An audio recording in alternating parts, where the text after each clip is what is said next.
Hi, I'm Kenyon Conti. This is my Lab 8, Reflection and Refraction of Light. So this lab was all about properties of light and Snell's law.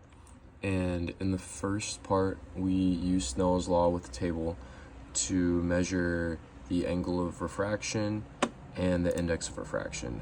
Now something cool to note here is that the angle of reflection was always equal to the original angle of 30 degrees because the angle of reflection will always equal the angle of incidence. So I think that is pretty cool. And we saw some good ratios between index of refraction between 1 and 2, and we saw other relationships between the angle of refraction.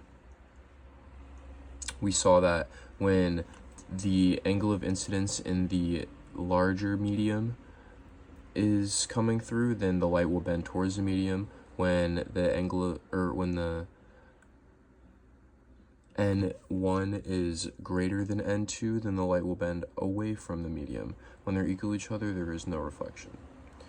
Now part 2, we did the same thing, measuring the angle of refraction, and then we calculated the index of refraction using Snell's law, and I was able to determine that the mystery medium A was a diamond.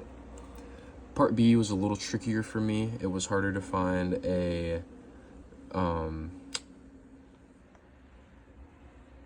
mystery medium B that matched up with, these index of refractions, which was kind of difficult, but I ended up finding ethylene tetrafluoroethylene, and after another calculation, I saw that the medium material could be liquid chlorine.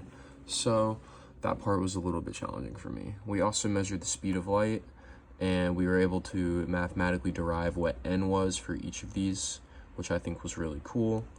And we also did some more measurements here where we were calculating the index of refraction. We also calculated how light moves through a prism, which was pretty interesting. And then we also analyzed total reflection and the critical angle and how the critical angle is important.